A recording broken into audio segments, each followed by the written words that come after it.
Ladies and gents, welcome back to another video. Today we're going to be unboxing an iPod Touch 5th generation. This one should be running iOS 6, which is what it shipped with in 2012 when this thing was launched.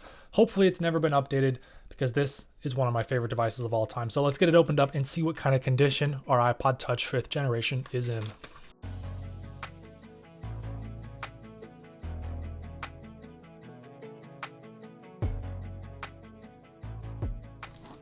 Okay, here is our iPod. That was certainly not one of my prettier unboxings, but it got the job done. It is in the space black. No, it's not space black.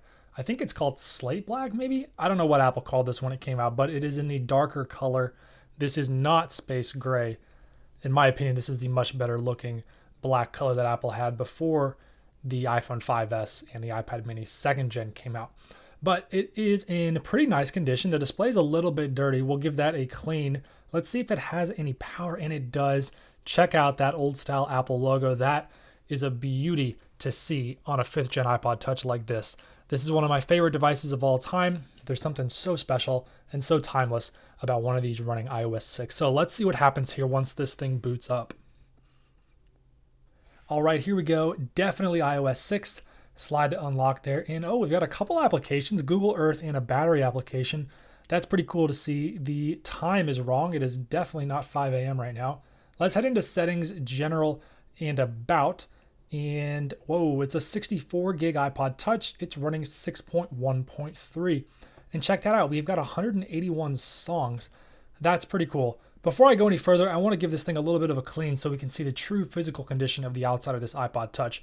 And then we're going to explore iOS 6, see what kind of music's on here, and talk a little bit about this device and when it came out in 2012. All right, I cleaned it up, and this thing is in very nice condition. There's actually a little bit of rubbing alcohol residue down there, but the back is pretty much flawless. Maybe a little tiny scratch right there, if you can see that on the camera. The edges are in pretty nice condition as well. There are no dents on here, and I'm really not seeing any scuff marks either. I did notice a few nicks over here on this side. You can kind of see where the black paint is coming off the edge there. Actually, a very common problem seen on the iPhone 5 and the iPad mini 1st gen. Haven't really noticed it so much on the 5th gen iPod Touches, but it is a problem with this color paint scratching off of the aluminum. Okay, so here we go. We've got ourselves an iOS 6 iPod Touch 5th gen, 64 gigabytes to be exact. That is actually really cool. I don't think I've ever had a 64 gig 5th gen running iOS 6, so that is sweet to see. Now, this thing does have music on it. Let's see what we've got. So one of my favorite things to do on iOS 6 is head into cover flow here. And unfortunately for us, it looks like this music was added after the fact and not through iTunes. Otherwise, we would have the album art instead of the music icon here. Looks like pretty much all AC/DC music. Not the most exciting thing here. I love being able to go into cover flow and swiping across. I think there's something so cool about that. I wish Apple would bring it back. They removed it in iOS 8. iOS 7 was the last version to have that feature. So the 5th gen iPod Touch, this thing came out in 2012. I believe it was launched alongside the iPhone 5. And it brought a lot of the changes seen in the iPhone 5. The most prominent of which is the larger 4-inch display. You can tell right away we do have that extra row of applications. If we compare it over here to a 3GS, which is the 3.5-inch display, you can see that this thing on the right, this iPod Touch, does have one extra row of apps. The improvements did not stop with the larger screen. This iPod is incredibly thin. It's got a new aluminum enclosure.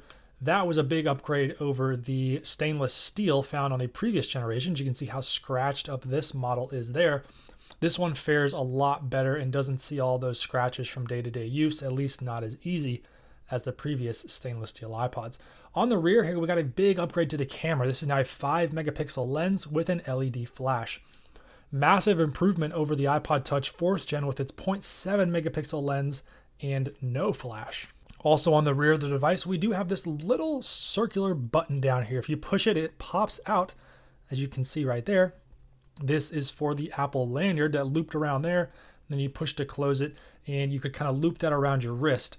And you could hold the iPod and sort of let it drop, and it would swing and kind of dangle under your wrist there. So if you were out and about, it was a more secure way to carry this thing around. although I never actually saw anybody doing that in real life. It was only ever in the promotional material from Apple, but nonetheless, an added feature there for this iPod Touch. We also got Lightning down here at the bottom. That is up from the 30-pin connector that every iPod Touch had had before this. This was in line with the iPhone 5, where switching over to that Lightning connector was new for 2012. Inside the device, we got a big improvement as well. This now has a dual-core A5 processor. That is going to be clocked at 800 megahertz, also paired with 512 megabytes of memory.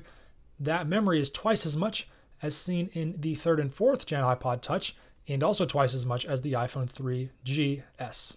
This puts it on par with the iPhone 4 and the 4S, more similar to the 4S with its dual-core A5 chip. That CPU and GPU combo was much improved over the A4 that it replaced in the 4th gen iPod Touch. That meant that this thing could multitask better, it could play games faster, it could do applications more efficiently. This was a beast of a device. And even though the A5 chip came out a year before on the iPhone 4S with iOS 5, it handles iOS 6 flawlessly. There are no slowdowns here, and even iOS 7 runs really well on this device. Now, I want to get connected to Wi-Fi and test out the App Store and see if by chance there's any way that the App Store here is working on iOS 6 here in 2025. All right, we are connected. I don't know if that date and time is going to update itself, but the App Store is, maybe working. Battery HD was the last search, which is in fact an application there on the device. So it seems like maybe the App Store was working when this person downloaded these devices or these applications. I wonder if their account is signed in here. Let's head into iTunes and App Store. And it is. There is actually an account there. That is really interesting. It's almost like this device had not been touched since the App Store was working, or this user found a way to get the App Store to load, because very clearly they'd searched for this application, and that is in fact the application, I believe, that is here on the device. Pretty interesting to see there. Not sure how that works. So unfortunately, that App Store is not working. I don't think the iTunes Store works either, and it does not. Nothing is going to load here. That is unfortunate. There might be a way through a jailbreak to get those things working again, but as far as I can tell, not possible on this device in its current state, at least not on stock iOS 6. Now, something I want to show you guys, we mentioned that 5 megapixel lens. How about we take a look at how this thing records video? So I'm going to go ahead and start a video there, and we're going to switch over to the iPod Touch right now. Here we are on that 5th gen iPod Touch. It's going to look a little shaky. There is no optical image stabilization here. And I believe we're recording at 720p. It might be 1080, but I'm pretty sure it's 720. Here you can see that iPhone 3GS. And fortunately, this is going to be 30 FPS video, and shaky 30 FPS at that. And I don't know how the microphone is going to sound. I'm sure it'll be quite a bit different than my main setup here with a DJI microphone that is actually about to die. So let's go ahead and switch back to the main setup. All right, there you guys got to look and listen to how the 5th gen iPod Touch records video and audio here on iOS 6. This was a huge improvement over the 4th gen iPod Touch, which was abysmal. That thing could barely do anything at all with its cameras. It was literally just, I think Apple put the cheapest thing they could find inside of the 4th gen iPod Touch. 5th gen improved that quite a bit. I don't actually know if the front camera is any better. It was a 0.3 megapixel lens there on the 4th gen iPod Touch. Something tells me this might still be a 0.3 megapixel on the 5th gen. Getting one of these on iOS 6 in 2025 is a real treat, and you can see I switched the wallpaper there. This is my all-time favorite vintage iOS wallpaper. It is the stock iOS 4 one. I think it looks so nice and so clean, especially on a Retina display. So seeing a Retina display, especially on a 4-inch device like this, running iOS 6 is really special. These are hard to find. You'll only get it with the 5th gen iPod Touch or the iPhone 5. Everything else is going to be that smaller 3.5-inch display. And you can see the difference in the colors here and the contrast between the 3GS and the 5th gen iPod Touch. The iPod Touch just looks so much better. It's got better viewing angles. The colors seem more accurate.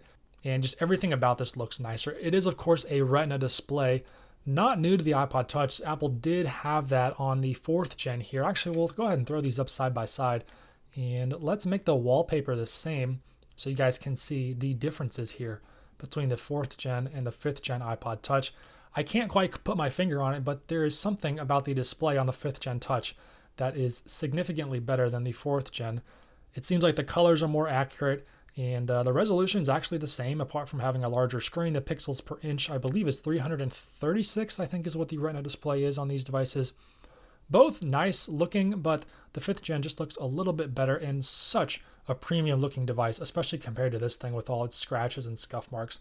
Maybe if you got a mint condition 4th gen iPod Touch, it would look pretty clean, but I really don't think it comes close to just how nice this 5th gen looks.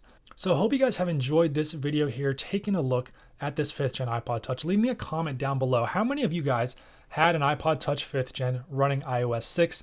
Or do any of you all still have one of these? I've got a handful of them. I don't think I have a 64 gig, and I definitely don't have a 64 gig in this beautiful slate black color. One of my all-time favorite Apple devices. All right, thank you so much for watching, and as always, I look forward to seeing you in another one of my videos.